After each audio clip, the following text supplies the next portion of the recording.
This is a biblical study into when does a day start. An examination primarily into when the Sabbath begins. This is not a 12-hour Sabbath study nor lunar Sabbath study. This is not meant to be contentious or cause division, for most of us Messianic believers have all come out from one form of Christianity or another, and each of us are walking in the light we've received. If we are seeking, he says we will find, and he will reveal himself to those who show their love to him by keeping his commandments. John 14:21.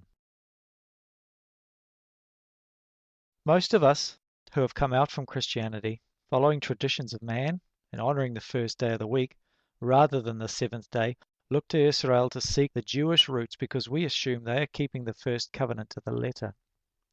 What we really find is that the Israelites of today have their own traditions, which according to Talmud are above Scripture. Some of the traditions within Judaism are simply inherited from the pagan nations that they were assimilated into during the exile in Babylon and Assyria. Some of these traditions include naming months after false gods, Tammuz, Nisan, Sivan, etc., replacing the name of Yahweh with Adonai or Elohim, etc. It should come as no surprise because Yeshua himself saved some of his most scathing rebukes for the so-called experts in the Torah. The Israelites also had an earlier form of writing, the Paleo-Hebrew, which changed to the Babylonian style of modern Aramaic we know today. The truth is that there is only one truth. John 17:17 says, "Thy word is truth." So there's no point in looking to others to find how to please Yahweh. He has given us the truth in his word. For the Jews, the Sabbath traditionally starts at evening, when the sun has gone down, and ends 24 hours later. This is what a number of Messianics follow in regard to the Sabbath. Let's examine the Scriptures to see where the truth lies. The best place to start is at the start. So, what does the creation in Genesis reveal? Genesis chapter 1, verses 1 to 5. In the beginning, Elohim created the Shamayim and the earth. And the earth came to be, formless and empty, and darkness was on the face of the deep. And the Ruach of Elohim was moving on the face of the waters. And Elohim said, "Let light come to be." And light came to be. And Elohim saw the light that it was good. And Elohim separated the light from the darkness.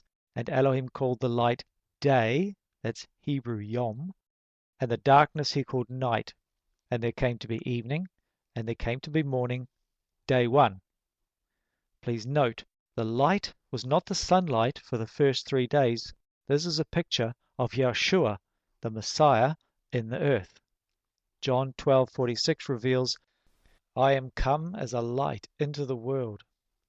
We know that that light, or Yeshua, was the first creation, for in Colossians 1, verse 15 to 17, it records, "Who is the likeness of the invisible Elohim, the firstborn of all creation, because in him were created all that are in the Shamayim and that are on the earth, visible and invisible, whether thrones or rulerships or principalities or authorities. All have been created through him and for him, and he is before all, and in him all hold together." Note, in Hebrew, the word light is or yom. Darkness is night, which in Hebrew is laila. Evening, erev, morning, boker, first, echad. Hebrew is cyclical rather than linear thinking. Erev means a mixing or a blending. You can't have it without both light and darkness, which means the light must have been there prior to the darkness. Morning, which is boker in Hebrew, is a breaking, a dividing, a separation, or delineation or demarcation. All was stated as happening in order. Then boker occurs, and that was the echad, or unified day. This is not the word rishon for first. Therefore, the translation day one is more accurate than the first day. So, to simplify all the above, the daylight part of a 24-hour period is called day, in Hebrew yom. Evening is erev, the mixing of the light and darkness after sunset. Morning is boker, the break of the day, which is the sun breaking the horizon.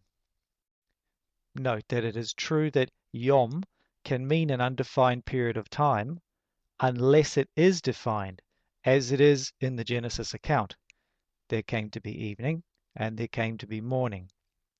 This account of day 1 is no different than describing the age of a child. You are not truly 1 year old till you have lived a whole year. Genesis describes the events that take place during the daylight period, then night comes, then morning, and is called the first day. The 6-day creation defines for us when a day starts. In the beginning, there is nothingness or darkness. Then Elohim creates light and calls it day, Yom. That is the start. The scriptures state that evening came, then morning, or the start of the next day. That was the first day. The creation process continues like this for 6 days. Daylight period, or Yom, is the creation period, then evening, then morning. It's really that simple. A day is morning to morning. At the end of the 6 days of creation, we read Genesis chapter 2, verse 1 to 3.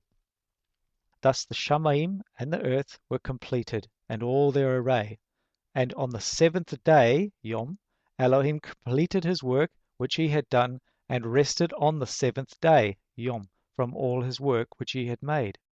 And Elohim baruch the 7th day, Yom, and kadosh it, because on it he rested from all his work which Elohim in creating had made. So to clarify when a day starts, Scripture informs that Elohim rested and blessed the 7th daylight period, not the 6th night. Please note that it is not saying that a day is 12 hours. A full day, according to the creation account, is defined as 24 hours starting in the morning.